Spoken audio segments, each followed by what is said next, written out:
Hello good morning. आज के इस वीडियो में हम आरपीएससी फर्स्ट ग्रेड बायोलॉजी 2018 का जो पेपर हुआ था उसको सोल्व करेंगे। अब ये जो पेपर है इसको सोल्व करना ज़रूरी क्यों है? क्योंकि हमारे एग्ज़ाम में किस तरीके के क्वेश्चंस पूछे जाएंगे ये हमको जानकारी नहीं है। तो इसकी जानकारी हमें कहाँ से मिलेगी? इसकी जानकारी हमें किसी भी एग्ज़ाम के आने वाले क्वेश्चंस जो हैं उनकी जानकारी मिलती है उसके प्रीवियस ईयर क्वेश्चन पेपर से। प्रीवियस ईयर्स में कैसे क्वेश्चंस पूछे गए हैं उस तरीके से हम अगर तैयारी करेंगे तो हमारी तैयारी को धार लगने में ज़्यादा टाइम नहीं लगेगा। ठीक है, तो हम वही सिलेक्टेड चीज़ें पढ़ेंगे जो कि हमारे एग्जाम के लिए रिक्वायरमेंट है। फालतू की चीज़ों में टाइम वेस्ट करने से कोई मतलब नहीं है। तो ये जो पेपर सॉल्यूशन जो होते हैं, पेपर को देखना, उसको सोल्व करना, ये सारी चीज़ें जो होती हैं ये होती हैं एक तरीके से हमारी कुल्हाड़ी को धार देने वाली चीज़ें होती हैं ये। ठीक है, और जो एक डायलॉग आपने शकुनी का सुना होगा कि मेरे बच्चे मैंने तुमसे कहा था रणभूमि में युद्ध हो उससे पहले मनभूमि में खेला जाता है। तो वही बात है कि रणभूमि में यानी एग्ज़ाम में जब हमारा युद्ध होगा, जब एग्ज़ाम दे रहे होंगे हम, उस टाइम पर हमें बगले ताकने की जरूरत नहीं पड़ेगी अगर हमने पहले मन भूमि में खेल रखा है। मतलब हमने पेपर सोल्व कर रखा है, हमने क्वेश्चंस जो हैं वो काफ़ी सारे प्रैक्टिस कर रखे हैं, तो फिर इधर उधर देखने की जरूरत नहीं पड़ेगी। ठीक है, तो इसी के साथ हम ये जो क्वेश्चन पेपर जो है इसको सोल्व करते हैं। ये दो पार्ट में होगा हमारा सोल्यूशन। पहले पार्ट में आधे क्वेश्चन और आधे क्वेश्चन सेकेंड पार्ट में होंगे। ठीक है, ये है हमारा पहला क्वेश्चन और आप हर एक क्वेश्चन जो है उसको वीडियो को पॉज करेंगे और उसका आंसर करने की कोशिश करेंगे ध्यान से पढ़ करके। ठीक है, और उसके बाद में हम इसको डिस्कस करते हैं। पहला क्वेश्चन जो है वो कह रहा है कि which of the following are correctly matched, इनमें से कौन सा करेक्टली मैच्ड पेयर है? तो पहला कह रहा है कि प्रोक्सिमल कन्वोल्यूटेड ट्यूब्यूल्स जो हैं ये reabsorption of water and electrolytes करती हैं। तो ये बात जो है ये पूछ रहा है किसके बारे में? ये पूछ रहा है हमारे जो एक्सक्रीटरी सिस्टम जो होता है, एक्सक्रीटरी सिस्टम में इस तरीके से हमारा ये होता है। एक्सक्रीटरी सिस्टम का अगर थोड़ा सा स्ट्रक्चर बनाए हम तो इस तरीके से होता है। ये इस तरीके से ये हो जाती है हमारी कलेक्टिंग डक्ट, ये हो जाता है हमारा बोमेन्स कैप्सूल, इधर से ये अफरेंट और इफरेंट जो वेसल्स आती हैं हमारी वो हैं। इसके बाद में ये हो जाती है हमारी पीसीटी, ये हो जाता है हमारा हेनले लूप, और ये हो जाता है हमारा डीसीटी, और ये हो जाता है कलेक्टिंग डक्ट। तो ये कह रहा है कि जो प्रोक्सिमल कन्वोल्यूटेड ट्यूब्यूल जो है, ये वाली जो है हमारी प्रोक्सिमल कन्वोल्यूटेड ट्यूब्यूल, इसका काम होता है reabsorption of water and electrolytes. तो ये बात बिल्कुल सही है। यहाँ से जैसे ही वाटर और इलेक्ट्रोलाइट यहाँ पर आते हैं तो यहाँ से इसका एब्जॉर्प्शन हो जाता है। ठीक है, दूसरी बात ये कह रहा है कि हेनले का लूप जो है, हेनलेस लूप, इसका काम है maintenance of high osmolarity conditions. तो ये जो कंडीशंस होती हैं हाई ऑस्मोलैरिटी की कंडीशंस, ये हेनले के लूप के द्वारा ही मेंटेन की जाती हैं। ये बात भी बिल्कुल सही है। तीसरा कह रहा है कि जो डीसीटी है हमारे डिस्टल कन्वोल्यूटेड ट्यूब्यूल, इसका काम होता है कंडीशनल रीअब्जॉर्प्शन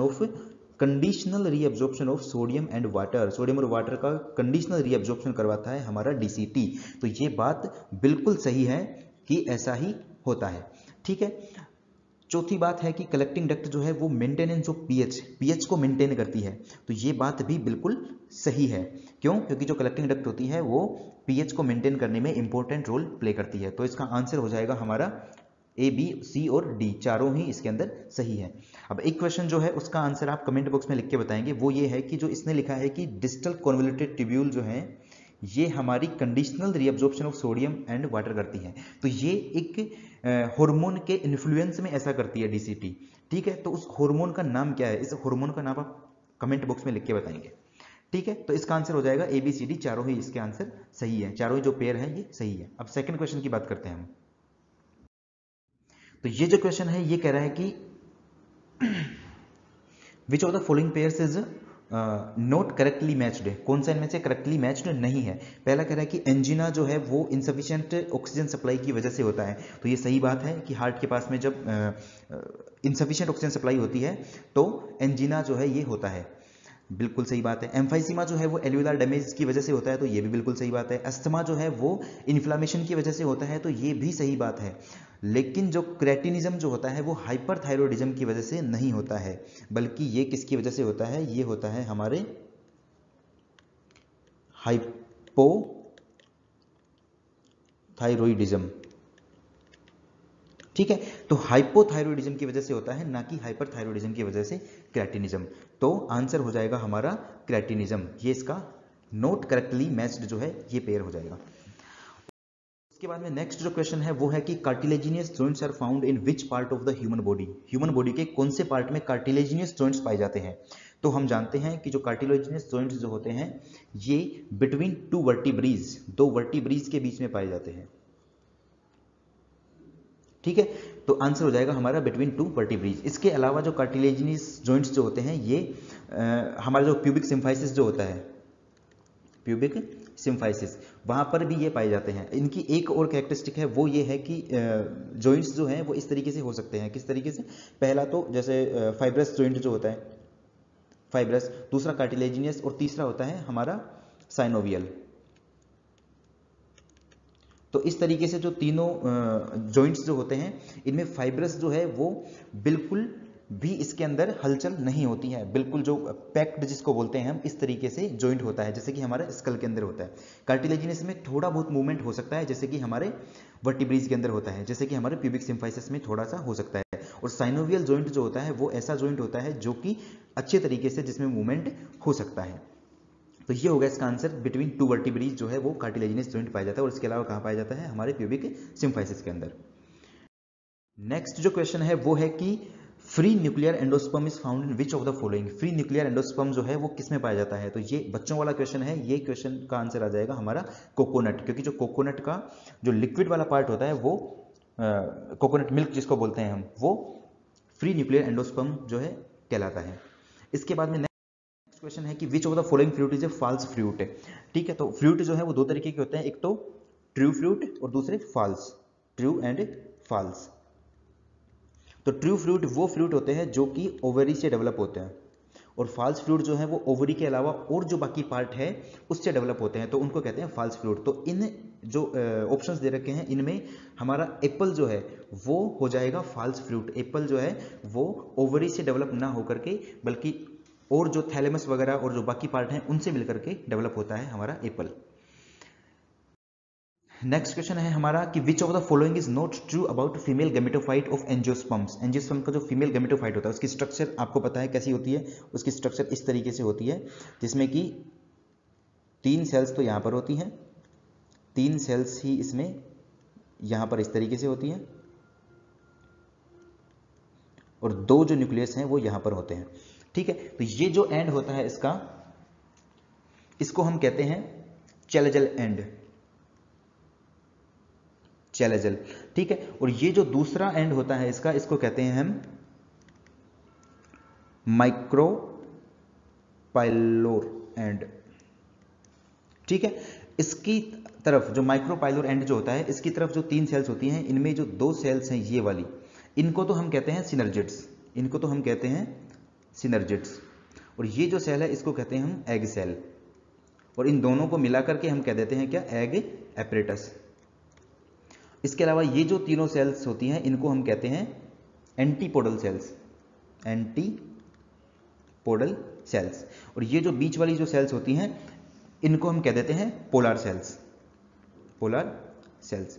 तो इस तरीके से इसके अंदर टोटल जो है 3 और 3 6, और एक अगर इसको एक सेल मानेंगे तो ये 7, कम से कम 7 सेल तो इसके अंदर होंगी ही होंगी। अब ये कह रहा था कि which of the following is not true about female gametophyte of angiosperm. Angiosperm के फीमेल गैमेटोफाइट जो है उसके बारे में कौन सा सही नहीं है। तो ये जो 4th ऑप्शन है वो कह रहा है कि typical angiosperm embryo sac at maturity is 6 celled, ये 6 सेल वाला होता है, जबकि हमने देखा है कि ये कैसा होता है? 7 सेल वाला होता है। तो ये ट्रू नहीं है, तो आंसर हो जाएगा इसका यही इसका आंसर हो जाएगा। बाकी जो ऑप्शन है कि 8 nuclei are surrounded by cell wall, तो 8 न्यूक्लियाई हैं इसके अंदर, 3 और 3 6 और 2 ये बीच वाले, तो टोटल हो गए 8 न्यूक्लियाई। कह रहा है कि egg apparatus is located near micropylar end, तो एग एपरेटस जो होता है ये हमारे माइक्रोपाइलोर एंड की तरफ ही होता है। अगला कह रहा है कि antipodal cells are located at chalazal end, तो चैलेजल एंड जो है उसकी तरफ ही हमारी एंटीपोडल सेल्स होती है, ये हमने अभी देखा ही है। तो आंसर हो जाएगा इसका नॉट ट्रू जो है वो 6 सेल्ड ना होकर के ये कम से कम 7 सेल्ड होता है। So नेक्स्ट जो क्वेश्चन है वो कह रहा है कि the species confined to a particular area and not found anywhere else, की ऐसी स्पीसीज जो कि सिर्फ एक पर्टिकुलर एरिया के अंदर ही होती है और कहीं नहीं होती है उसको क्या कहते हैं? तो सिंपल सी बात है, इसका आंसर हो जाएगा हमारा एंडेमिक स्पीसीज कहते हैं उसको। नेक्स्ट क्वेश्चन है कि सहलग्नता की अवधारणा जो है ये किसके द्वारा प्रस्तुत की गई थी? जो कॉन्सेप्ट ऑफ लिंकेज जो होता है, लिंकेज की अवधारणा किसके द्वारा दी गई थी? तो लिंकेज की अवधारणा दी गई थी बेट्सन एंड पन्नेट के द्वारा। अब एक क्वेश्चन जो है मेरा वो ये है कि ये तो होगी कॉन्सेप्ट ऑफ लिंकेज किसने दिया था। क्वेश्चन ये है कि जो लिंकेज टर्म जो है ये कोइन किसने करी थी। ठीक है, तो इसका आंसर आप मुझे कमेंट बॉक्स में लिख के बताएंगे कि जो लिंकेज टर्म है वो किसने कोइन करी थी। तो इसका आंसर हो गया हमारा Bateson and Punnett. Next question देखते हैं। जब एक प्योर रिसेसिव प्लांट को, एक प्योर रिसेसिव प्लांट है उसको जब हम F1 हाइब्रिड के साथ में क्रॉस करवाते हैं तो इसको क्या कहते हैं, तो इस क्रॉस को हम कहते हैं टेस्ट क्रॉस। ये 11th क्लास का क्वेश्चन है। ठीक है, तो आंसर आ जाएगा इसका टेस्ट क्रॉस। नेक्स्ट क्वेश्चन है कि which of the following are correct about sex determination in human beings. Human beings के अंदर सेक्स डिटर्मिनेशन के बारे में कौन सा सही है। तो ये क्वेश्चन जो है ये थोड़ा टिपिकल क्वेश्चन है, इसको थोड़ा ध्यान से करेंगे हम। तो इसमें पहला जो सेंटेंस है, पहला जो दे रखा है इसमें सेंटेंस, वो कह रहा है कि sex is determined by chromosomes, कि सेक्स जो है वो क्रोमोजोम्स के द्वारा डिटरमाइन होता है। तो बात ये बिल्कुल सही है कि डिटरमाइन तो ह्यूमंस के अंदर क्रोमोजोम्स के द्वारा ही होता है। एक बार के लिए तीसरा ऑप्शन देखते हैं हम, सी जो है कि 21 + XX इज फीमेल और 21 + XY इज मेल। ये वैसे ही देखने में ही गलत लग रहा है हमें, क्योंकि 21 का तो कोई ऑप्शन ही, मतलब मान ही नहीं सकते हम कि 21 + XX क्या होगा, ये तो गलत हो गया। दूसरा होगा कि 22 + XO is female and YO, ये तो कुछ होता ही नहीं है, तो ये भी कैंसिल हो गया। ठीक है, इसके बाद में हम देखते हैं कि बी वाला, तो अब इसमें हो गया एक तो करेक्ट आंसर की अगर बात करेंगे तो A एंड B भी हो सकता है और A भी हो सकता है, लेकिन इसका आंसर जो है वो क्या होगा। अगर हम बात करें कि इसने कहा है कि 22 + XX इज फीमेल और 22 + XY इज मेल, तो ये जो ऑप्शन है ये गलत है। क्यों है गलत? गलत इसलिए है क्योंकि अगर ये लिखता कि 22 पेयर प्लस XX तो हम मान सकते थे इसको क्या, फीमेल। ठीक है, और ये लिखता 22 पेयर प्लस XY तो हम इसको मान सकते थे मेल, लेकिन इसने लिखा है 22 + XX, मतलब ये तो इस तरीके से जैसे इसने बता दिया, वैसे तो 22 तो ये और 23 और 24, मतलब कि 24 क्रोमोजोम्स हो गए, लेकिन क्रोमोजोम्स कितने होते हैं हमारे, 46 क्रोमोजोम्स होते हैं। ठीक है, इसलिए ये जो क्वेश्चन, ये जो ऑप्शन है ये गलत हो गया, इसलिए आंसर जो है वो हो जाएगा इसका सिर्फ ए, सिर्फ ए आंसर हो जाएगा इसका, ओनली ए, ये आंसर गलत हो गया। अब देखते हैं हम नेक्स्ट क्वेश्चन कि which of the following sales secret antibodies, कौन सी सेल्स जो है वो एंटीबॉडीज का सीक्रेशन करती हैं। तो हम जानते हैं कि जो बी लिम्फोसाइट्स जो हैं ये एंटीबॉडीज का सीक्रेशन करती है, उनको सीक्रेट करती है। नेक्स्ट क्वेश्चन है कि इनमें से कौन सा रोग जो है वो वैक्सीनेशन के द्वारा प्रिवेंट नहीं किया जा सकता है। तो हम जानते हैं कि पोलियो के लिए भी वैक्सीन होती है, डिप्थीरिया के लिए भी वैक्सीन होती है, निमोनिया के लिए भी वैक्सीन होती है, लेकिन जो अमीबोसिस जो होता है उसके लिए वैक्सीन नहीं होती है, वो हमें साफ सफाई रखनी पड़ती है तभी जाकर के कंट्रोल हो पाता है। ठीक है, उसके बाद में नेक्स्ट हम बात करते हैं अगले क्वेश्चन की।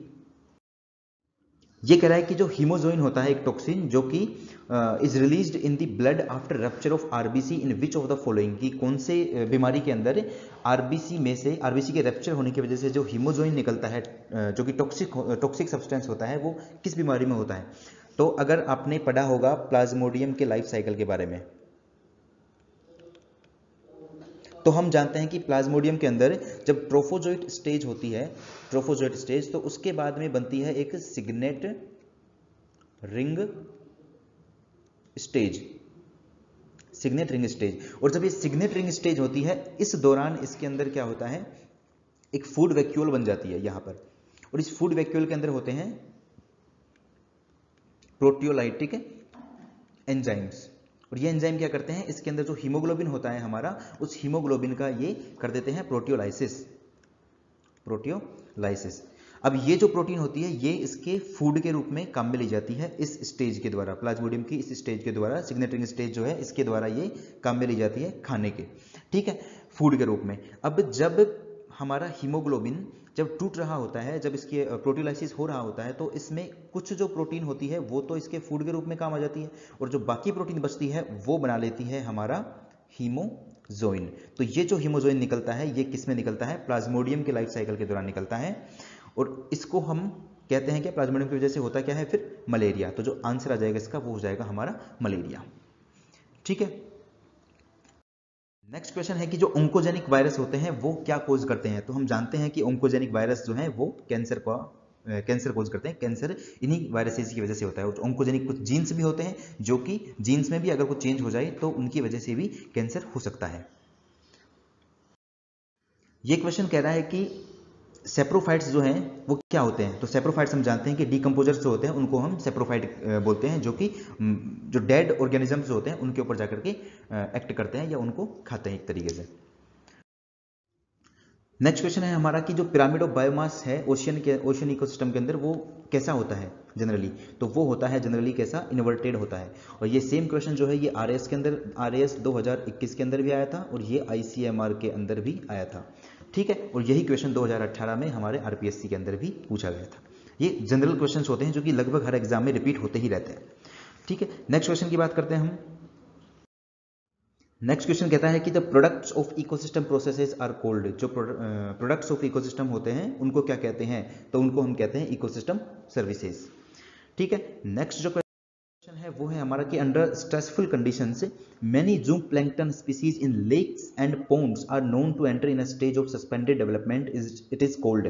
कि कुछ जू प्लैंक्टन जो जंतु प्लवक जो होते हैं वो क्या होते हैं, कुछ स्ट्रेसफुल कंडीशंस में, तनाव वाली कंडीशंस के अंदर ये सस्पेंडेड डेवलपमेंट में चले जाते हैं कि अपने डेवलपमेंट को ये रोक देते हैं। तो उसको क्या कहते हैं, उसको आंसर हम देखें तो उसको कहते हैं हम डायपोज। ठीक है, और बाकी अगर ऑप्शंस की बात करें तो होमियोस्टेसिस होता है जब टेम्परेचर हो गया और जो पीएच हो गया उसका जो मेंटेनेंस करके रखा जाता है उसको कहते हैं होमियोस्टेसिस। हाइबरनेशन कहते हैं जब कुछ एनिमल्स सर्दियों में जब छिप जाते हैं तो उसको कहते हैं हाइबरनेशन। और एस्टिवेशन कहते हैं जब गर्मियों में एनिमल्स छिपते हैं तो उनको कहते हैं हम एस्टिवेशन। ठीक है, तो आंसर हो जाएगा हमारा डायपोज। नेक्स्ट जो क्वेश्चन है ये कह रहा है कि which of the following is not an attribute of A population. Population का एट्रीब्यूट इनमें से कौन सा नहीं है। तो ऑप्शन है कि member of A population usually do not interact with other population. कि जो पॉपुलेशन के मेंबर होते हैं वो दूसरी पॉपुलेशन के साथ में इंटरेक्ट नहीं करते हैं। ये गलत बात है कि ऐसा थोड़ी ना होता है कि एक पॉपुलेशन है वो दूसरी पॉपुलेशन से इंटरेक्ट ही नहीं कर सकती, ऐसा नहीं होता। तो ये आंसर हो गया नॉट एन एट्रीब्यूट, तो ये नहीं हो सकता। तो आंसर तो हो जाएगा ये। अगर नेक्स्ट ऑप्शन की बात करें हम तो at any given time it has individuals of different ages. कि डिफरेंट एजेस के इंडिविजुअल्स होते हैं, तो ये सही बात है। कुछ प्री रिप्रोडक्टिव टाइप के होते हैं, पोस्ट रिप्रोडक्टिव टाइप के होते हैं, रिप्रोडक्टिव टाइप के होते हैं। तो इस तरीके से अलग अलग डिफरेंट एज ग्रुप्स के एनिमल्स हो सकते हैं। थर्ड ऑप्शन है कि it has a sex ratio. जब मेल होंगे फीमेल होंगे तो सेक्स रेशियो तो होगा ही, इसमें बर्थ रेट भी होंगी और डेथ रेट भी होंगी। तो ये सारे तो हो सकते हैं, लेकिन आंसर जो होगा वो हमारा हो जाएगा ये। नेक्स्ट क्वेश्चन है कि mammals from colder climates generally have shorter ears and limbs to minimise heat loss. कि जो कोल्डर क्लाइमेट्स के अंदर जो एनिमल्स होते हैं उनके कान और जो लिम्स होते हैं वो छोटे होते हैं। तो ये किसने बताया था, तो ये बच्चों वाला क्वेश्चन है और इसका आंसर आ जाएगा हमारा एलेंस रूल। और यही जो सेम क्वेश्चन है ये आरपीएससी असिस्टेंट प्रोफेसर एग्जाम जो हुआ था इस बार 2021 उसके अंदर पूछा गया था ये सेम क्वेश्चन। ठीक है, आंसर हो जाएगा इसका एलेंस रूल। नेक्स्ट क्वेश्चन है कि which of the following regulates amount of CO2 in the atmosphere. कि कौन सा जो है वो एटमॉस्फेयर के अंदर CO2 के अमाउंट को रेगुलेट करता है। तो इसका आंसर हो जाएगा हमारा ओशियन। क्यों, क्योंकि ओशियन के अंदर CO2 को अवशोषित करने की, उसको एब्जॉर्ब करने की काफ़ी ज़्यादा पावर होती है। ठीक है, तो काफ़ी सारी जो अगर एक्सेस में CO2 होगी तो वो उसको अपने अंदर एब्जॉर्ब कर देगा ओशियन। नेक्स्ट क्वेश्चन है कि इनमें से कौन सा स्टेटमेंट ट्रू है। तो पहला कह रहा है कि rocks are natural reservoirs of phosphorus. की रॉक्स जो होते हैं वो फॉस्फोरस के नेचुरल रिजर्वायर होते हैं, प्राकृतिक भंडार होते हैं। तो सही बात है, रॉक्स के अंदर फॉस्फोरस पाया जाता है। फिर कह रहा है कि pioneer species are those that invade bare area. जो नग्न क्षेत्र होता है, बेयर एरिया होता है, उसके अंदर सबसे पहले जो स्पीसीज आती हैं उनको हम पायनियर स्पीसीज कहते हैं। तो बात बिल्कुल सही है। अगला कह रहा है कि species diversity does not change in ecological succession. ये तो गलत बात है कि इकोलॉजिकल सक्सेशन के अंदर स्पीसीज डाइवर्सिटी चेंज नहीं होती है, बल्कि चेंज होती है। शुरू में डाइवर्सिटी कम होती है, जैसे जैसे इकोलॉजिकल सक्सेशन जो है वो टाइम के साथ में बढ़ता जाता है वैसे वैसे स्पीसीज डाइवर्सिटी भी बढ़ती जाती है। तो ये हो गया गलत। उसके बाद में अगला जो ऑप्शन है वो है कि trophic level of an organism can change. कि जो ट्रॉफिक लेवल ऑफ ऑर्गेनिज्म होता है वो चेंज हो सकता है। तो ये सही बात है कि हो सकता है। कोई जो मान लो कि सेकेंडरी कार्निवोर है वो प्राइमरी कार्निवोर के पोजीशन पे भी आ सकता है, ये कोई बड़ी बात नहीं है। ठीक है, तो ट्रॉफिक लेवल जो है वो चेंज हो सकता है। तो आंसर हो जाएगा हमारा ए, बी और डी, ये हो जाएगा आंसर। नेक्स्ट क्वेश्चन जो है हमारा वो है कि the amount of biomass produced per unit area A time period by plants is called. ये सीधी सी हमको पूछी गई है एक डेफिनेशन, और इस डेफिनेशन का आंसर हो जाएगा productivity, primary production. Primary production हो जाएगा। प्राइमरी प्रोडक्शन को क्या कहते हैं हम? The amount of biomass produced per unit area over A time period. एक फिक्स टाइम पीरियड के अंदर एक प्रति इकाई क्षेत्र में एक निश्चित समयांतराल में पादपों द्वारा जो उत्पादित जैव भार होता है उसको क्या कहते हैं? प्राइमरी प्रोडक्शन कहते हैं। नेक्स्ट क्वेश्चन है कि जब एंटीबॉडीज प्रिपेयर की जाती है against disease causing organism are injected into the body, इसको क्या कहते हैं? कि जब एंटीबॉडीज बाहर से प्रिपेयर की गई हैं और फिर वो किसी बॉडी के अंदर इंजेक्ट की गई हैं तो उसको क्या कहेंगे? उसको कहते हैं हम, क्योंकि ये आर्टिफिशियल बाहर से और इनको प्रिपेयर किया गया है तो ये होंगी तो क्या आर्टिफिशियल होंगी, तो आंसर तो इन दोनों में से ही आएगा कोई सा। ठीक है, अब ये पैसिव है या एक्टिव है? तो ये ऑब्वियस सी बात है पैसिव है। पैसिव क्यों है? क्योंकि हमारी बॉडी को कोई काम नहीं करना पड़ा है, बल्कि बाहर से ही हमको ये एंटीबॉडी जो है ये मिल गई है, इसलिए ये पैसिव हो जाएगा। आर्टिफिशियल एक्टिव में क्या होता है? आर्टिफिशियल तो है, बाहर से तो दी जा रही है इम्यूनाइजेशन, लेकिन हमारी बॉडी एक्टिव काम करेगी, एक्टिवली काम करेगी। जैसे वैक्सीनेशन जो होता है तो वैक्सीनेशन इसके अंदर आ जाएगा, आर्टिफिशियल एक्टिव के अंदर। और नेचुरल पैसिव इम्यूनाइजेशन जो होता है, जिसमें कि नेचुरल तो होता है लेकिन पैसिव होता है। ठीक है, और जो नेचुरल एक्टिव इम्यूनाइजेशन होता है वो होता है जब नॉर्मल हमारा एक्सपोजर होता है किसी भी, जैसे वायरस या बैक्टीरिया के साथ में हमारा एक्सपोजर होगा डायरेक्ट, तो वो नेचुरल भी होगा और एक्टिव भी होगा। क्यों? क्योंकि हमारी बॉडी जो है उसका, हमारा ही इम्यून सिस्टम जो है वो इसके अगेंस्ट में एंटीबॉडी बनाएगा। ठीक है, और जो नेचुरल पैसिव इम्यूनाइजेशन जो है इसका एग्जांपल है हमारा जो मदर टू फीटस, मदर से फीटस के अंदर जो जाती हैं एंटीबॉडीज वो नेचुरल होती हैं लेकिन पैसिव इम्यूनाइजेशन होती है। ठीक है, तो इस तरीके से ये हो गया, इसका आंसर हो जाएगा हमारा क्या? Artificial passive immunisation. Next question देखते हैं। ये कह रहा है कि which of the following phyla is classified on the basis of their skull cavities. Skull cavities के बेसिस के ऊपर कौन सा फाइला जो है उसको क्लासिफाई किया गया है? तो अगर आपने कोटपाल पढ़ रखी होगी तो आप इसका आंसर आसानी से दे सकते हैं कि इसका आंसर आ जाएगा हमारा रेप्टीलिया। पिसीज, एम्फीबिया, एव्स ये सब नहीं होते हैं, रेप्टीलिया होता है। क्यों? क्योंकि रेप्टीलिया को उनके स्कल के अंदर जो कैविटीज होती हैं उसके बेसिस पर 5 टाइप्स में डिवाइड किया गया है, जिसमें सबसे पहले तो आता है एनाप्सिडा, दूसरा आता है हमारा यूरिप्सिडा, तीसरा आता है हमारा पैराप्सिडा, चौथा आता है हमारा सिनेप्सिडा और पांचवा आता है हमारा डायप्सिडा। ठीक है, अब इनमें से ये जो सिनेप्सिडा है, यूरिप्सिडा है और जो हमारा पैराप्सिडा है, ये तो दोनों हो चुके हैं एक्सटिंक्ट, ये तो अब वर्तमान में प्रेजेंट है नहीं रेप्टीलिया। एनाप्सिडा जो है वो जो हमारे किलोनिया जो होते हैं, ठीक है, जिसमें कि हमारा टर्टल आता है, तो ये टर्टल वाली जो फैमिली है उससे बिलोंग करते हैं, तो वो तो होते हैं एनाप्सिडा के अंदर, इनके अंदर कैविटी नहीं होती है। बाकी जो है इनमें कैविटी होती है, और जो डायप्सिडा जो होते हैं उनके अंदर डबल कैविटी होती है। जो सिनेप्सिडा है इससे बन गए हैं हमारे मेमल्स, और जो डायप्सिडा होते हैं इनसे बने हैं हमारे बर्ड्स। तो ये रेप्टाइल्स हैं सारे के सारे, रेप्टाइल्स कैविटी के बेसिस पर 5 टाइप के, इनमें से 2 तो एक्सटिंक्ट हो चुके हैं। एनाप्सिडा में टर्टल वाला जो किलोनिया जो है वो आता है, और सिनेप्सिडा से बन गए हैं मेमल्स, और जो डायप्सिडा है उससे बन गए हैं बर्ड्स। तो आंसर इसका हो जाएगा क्या? हमारा रेप्टीलिया। नेक्स्ट क्वेश्चन है कि given below are the various levels of organisation as met with the kingdom Animalia. तो इनमें से कह रहा है कि इनकरेक्ट पेयर कौन सा है? तो स्पॉन्ज जो है वो सेलुलर लेवल के होते हैं, तो ये बिल्कुल सही बात है, ऐसा ही होता है। टिश्यू लेवल जो है वो सिलेंट्रेट्स के अंदर होता है, तो ये भी सही बात है कि सिलेंट्रेट्स जो है वो टिश्यू लेवल का ही बॉडी ऑर्गेनाइजेशन में देखने को मिलता है। ऑर्गन सिस्टम लेवल का जो है इकोनोडर्म्स के अंदर ऐसा ही होता है, लेकिन जो एनालिड्स होते हैं उनके अंदर ऑर्गन लेवल का ना होकर के ये ऑर्गन सिस्टम लेवल का होता है। ठीक है, तो आंसर हो जाएगा इसका हमारा ऑर्गन लेवल वाला। ये आंसर जो है ये गलत हो जाएगा, यहाँ पर ऑर्गन सिस्टम लेवल आना चाहिए था। नेक्स्ट क्वेश्चन है कि जो प्लेकोइड स्केल्स हैं वो किस में पाए जाते हैं? तो ये सिंपल सा याद रखने की चीज़ है कि इलास्मोब्रैंक फिशेज जो होती हैं उनके अंदर पाया जाता है, जो हमारी कॉन्ट्रिक थीथ जो होती हैं उसके अंदर पाया जाता है ये प्लेकोइड स्केल्स। नेक्स्ट क्वेश्चन है हमारा कि जो रेननकुलेसी फैमिली होती है उसके फ्लावर के बारे में कौन सा इनमें से ठीक नहीं है? तो देखो, पहला जो ऑप्शन है वो कह रहा है कि पेंटामेरस फ्लावर्स होते हैं, तो ये बात सही है कि पेंटामेरस फ्लावर्स ही होते हैं। दूसरा कह रहा है कि स्टेमन्स इंडेफिनिट, फ्री, एडेनेट और ये एक्सट्रोज वगैरह ये सब इसमें होता है। अगला ऑप्शन आ गया कि टेट्रामेरोस फ्लावर, टेट्रामेरोस फ्लावर इसके अंदर नहीं होते हैं। रेननकुलेसी फैमिली जो होती है इसके अंदर कम से कम पेंटामेरस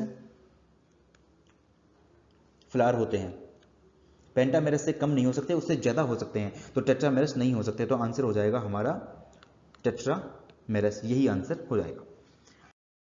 नेक्स्ट क्वेश्चन कह रहा है कि जो एस्ट्रेसी फ्लावर जो होते हैं, एस्ट्रेसी फैमिली के जो फ्लावर होते हैं, उनके बारे में इनमें से कौन सा कैरेक्टर नहीं है। तो देखो पहला कह रहा है कि जो पेंटामेरस फ्लावर होते हैं, तो ये सही बात है, पेंटामेरस ही होते हैं। फ्लावर जो है वो एपिगैनस होता है, ये भी सही बात है। फ्लावर्स है वेलवेट एस्टिवेशन, तो ये भी सही बात है। इसका जो कोर्सस्पर्शी पुष्पदल विन्यास जो है ये ऐसा ही होता है। लेकिन इसके बाद में ये कह रहा है कि ओवरी इज मल्टीलोक्युलर एंड सुपीरियर। ठीक है, तो अगर हमने बात कर ली कि जो फ्लावर है वो एपिगाइनस है, जब फ्लावर एपिगाइनस हो गया है तो पॉसिबिलिटी ही नहीं है कि जो ओवरी होगी वो सुपीरियर होगी, बल्कि ओवरी जो है वो इन्फीरियर होगी। तो आंसर इसका जो गलत हो जाएगा वो हो जाएगा ये वाला, थर्ड ऑप्शन। नेक्स्ट जो क्वेश्चन है वो कह रहा है हमारा कि which of the following has no intermediate host, कि इनमें से इंटरमीडिएट होस्ट किस में नहीं होता है। तो प्लाज्मोडियम जो है इसके जानते हैं हम कि प्लाज्मोडियम के दो होस्ट होते हैं, पहला तो मॉस्किटो और दूसरा ह्यूमन। टेपवर्म जो है इसका एक तो होता है हमारा पिग, ठीक है, और दूसरा हो जाता है हमारा ह्यूमन ही। इसके बाद में लीवर फ्लूक जो है, लीवर फ्लूक के एक तो हो जाता है हमारा शीप और दूसरा हो जाता है हमारा जो स्नेल जो होता है, जिसको बोलते हैं हम लिम्निया ट्रैंकुलेटा, ये हो जाते हैं। लेकिन जो राउंड वर्म होता है वो उसके दो होस्ट नहीं होते हैं, बल्कि इसका एक ही होस्ट होता है, ये ह्यूमन के अंदर ही पाया जाता है। तो आंसर हो जाएगा इसका थर्ड ऑप्शन। नेक्स्ट क्वेश्चन है कि which of the following Mollusca is not used as food by man, man के द्वारा इनमें से कौन सा मोलस्का जो है वो नहीं खाया जाता। तो ऑयस्टर जो है वो भी खाया जाता है, कटल फिश भी खाई जाती है, मशल्स जो होते हैं वो भी खाए जाते हैं, लेकिन जो टोरेडो जो होता है या टेरिडो जो होता है ये नहीं खाया जाता है। तो आंसर हो जाएगा इसका थर्ड ऑप्शन। उसके बाद में नेक्स्ट क्वेश्चन की बात करते हैं हम। ये कह रहा है कि इनको जो इनके जो बायोलॉजिकल नेम जो होते हैं इसके अकॉर्डिंग इसको मैच करो। तो पहला कह रहा है कि वीट, तो वीट का तो हम जानते हैं क्या होता है, ट्रिटिकम वल्गैर, तो ये तो हो जाएगा 4, तो 4 है सिर्फ इसमें, तो आंसर हो जाएगा यही।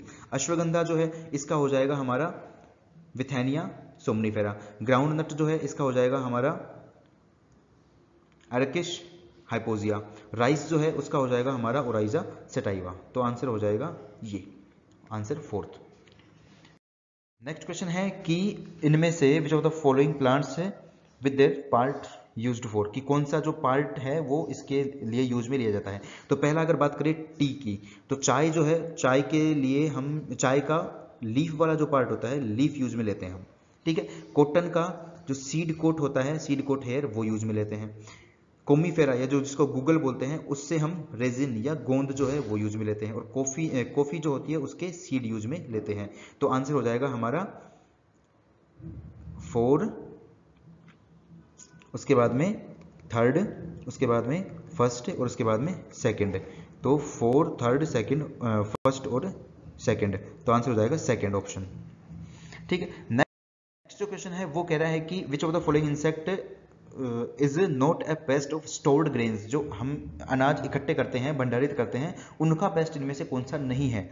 तो ट्राइलोबियम जो है वो भी स्टोर्ड ग्रेन्स में ही लगता है, कैलेंड्रा जो होता है वो भी उसी में लगता है, टेनोब्रिया जो होता है वो भी उसी में लगता है, लेकिन जो पायरिला होता है, पायरिला स्टोर्ड ग्रेन्स में ना लग करके ये सुगर केन जो हमारा गन्ना होता है उसके अंदर लगता है। तो आंसर हो जाएगा इसका पायरिला। नेक्स्ट क्वेश्चन है कि हाथी पांव जो फाइलेरियासिस जो होता है ये किसकी वजह से होता है। तो हम जानते हैं ये वुचेरेरिया बैंक्रोफ्टाई जो होता है उसकी वजह से होता है। नेक्स्ट क्वेश्चन जो है ये कह रहा है कि किस आर्थ्रोपोड के शरीर में, इसकी ट्रंक में 2 पेयर लेग पाए जाते हैं, ठीक है। ट्रंक के हर एक पेयर में 2 पेयर लेग होते हैं, सेंटीपीड, मिलीपीड, प्रोन या स्पाइडर। तो आंसर हो जाएगा हमारा मिलीपीड, ठीक है। नेक्स्ट जो क्वेश्चन है वो है कि जो कैंथेड्रिन ऑयल जो होता है वो किससे प्राप्त किया जाता है, किससे बनाया जाता है। तो ये जो बीटल्स होते हैं हमारे, बीटल्स के पंखों से, ड्राइड एलाइट्रा ऑफ बीटल्स, तो बीटल्स के पंखों के अंदर एक ये ऑयल निकलता है, ये मेल में से निकलता है, ठीक है। और ये फीमेल को एज ए गिफ्ट दिया जाता है ड्यूरिंग कॉपुलेशन या मेटिंग, मेटिंग के दौरान ये फीमेल को एक गिफ्ट के रूप में दिया जाता है कैंथ्रेडाइन जो है ये ऑयल। तो आंसर हो जाएगा dried elytra of beetles. Next question है कि जो disaggregation of normal tissues for cell culture is usually done by which of the following, कि कौन से ये जो एंजाइम्स दे रखे हैं या फिर जो सॉल्यूशंस दे रखे हैं इनमें से किसके द्वारा डिसएग्रीगेशन होता है नॉर्मल टिश्यूज का। तो आंसर आ जाएगा इसका कोलाजिनेज। और ऐसा क्यों होता है कोलाजिनेज? क्योंकि हम जानते हैं कि सेल्स जो होती हैं वो आपस में जब जुड़ी हुई होती हैं एक दूसरे से, तो ये जो एक्स्ट्रा सेलुलर मैट्रिक्स होता है इसकी हेल्प से जुड़ी हुई होती है, और इसके अंदर पाए जाते हैं क्या? कोलेजन। इसके अंदर पाए जाते हैं कोलेजन। अब ये कह रहा है कि अगर इन सेल्स को हमें अलग करना है तो हम यहाँ पर क्या डालें? तो अगर कोलेजन को हटा देंगे हम, तो ये सेल्स जो हैं ये इसमें से ढीली होकर के एक तरीके से बाहर निकल जाएंगे, तो यहाँ पर हम डाल देंगे क्या? कोलाजिनेज। तो आंसर हो जाएगा हमारा कोलाजिनेज, इनको डिसएग्रीगेट करने के लिए, इनको अलग अलग करने के लिए। नेक्स्ट क्वेश्चन है कि जब फॉरेन डीएनए सेगमेंट को इंसर्ट कर दिया जाता है किसी डीएनए मॉलिक्यूल में, एक डीएनए मॉलिक्यूल है ये वाला, इसके अंदर हमने एक दूसरा जो डीएनए सेगमेंट जो था उसको इंसर्ट कर दिया है यहाँ पर, तो इसको, ये जो बना हुआ डीएनए है इसको क्या कहेंगे? तो इसको कह देंगे हम काइमेरिक डीएनए। ठीक है।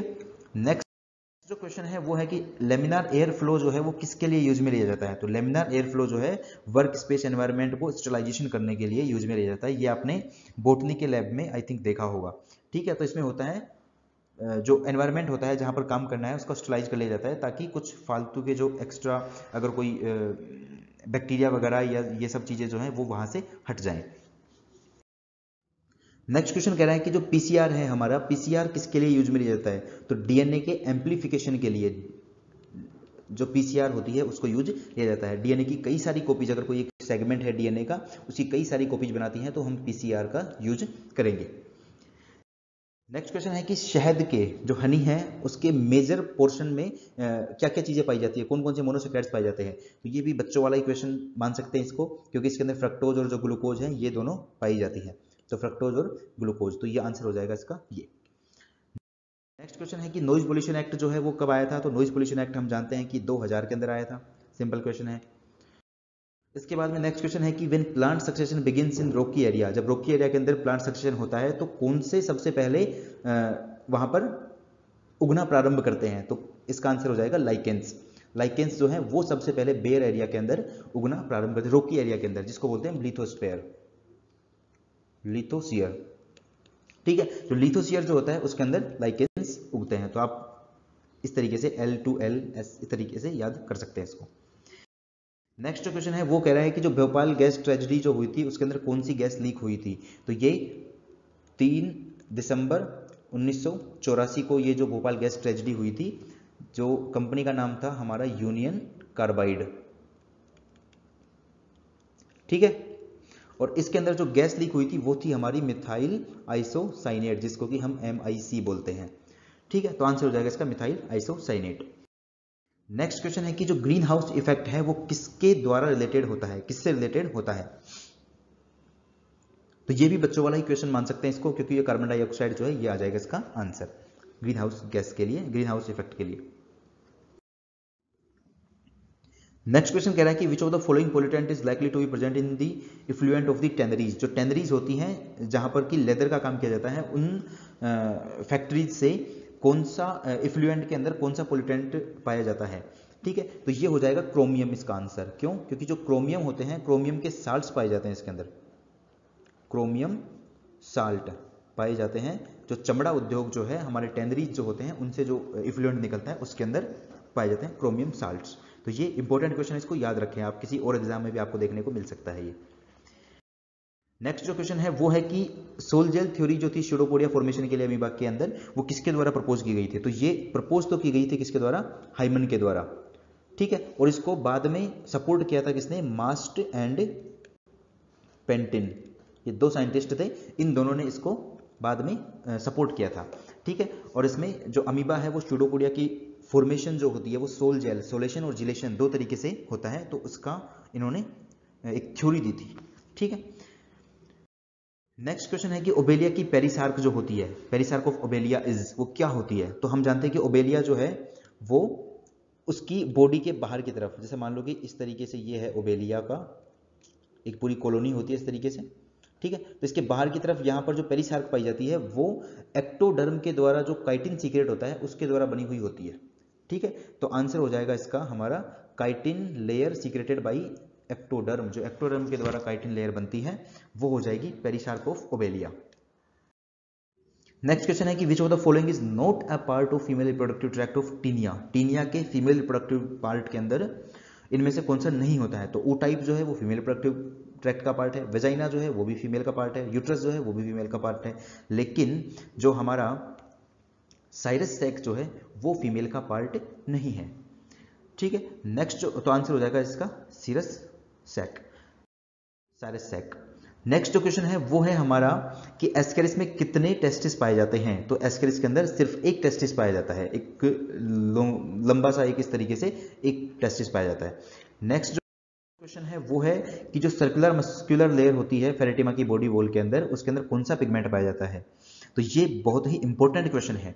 फेरेटिमा की जो बॉडी वॉल के अगर स्ट्रक्चर देखेंगे हम, तो फेरेटिमा की बॉडी वॉल के अंदर की तरफ तो होती है लॉन्गिट्यूडिनल मसल्स, और जो बाहर की तरफ होती हैं वो होती हैं सर्कुलर मसल्स। तो ये कह रहा है कि ये जो सर्कुलर मसल्स होती हैं इनके अंदर कौन सा पिगमेंट पाया जाता है। ठीक है, और इसी पिगमेंट की वजह से इसका जो कलर होता है वो थोड़ा सा हल्का सा ब्राउनिश कलर का या ब्राउनिश कलर का या फिर थोड़ा सा पिंक कलर का ये होता है हमारा फेरेटिमा। और इसका आंसर जो है वो हो जाएगा पोरफायरिन, आंसर हो जाएगा इसका पोरफायरिन। और यही जो क्वेश्चन है ये इस बार के ICMR एग्जाम के अंदर भी पूछा गया था, और ये सेम इसी तरीके से उसकी लैंग्वेज थी कि जो सर्कुलर मसल्स होती है उसकी लैंग्वेज इस तरीके से थी कि जो सर्कुलर मसल्स में कौन सा पिगमेंट पाया जाता है जिसकी वजह से उसका कलर जो है वो ब्राउनिश दिखाई देता है।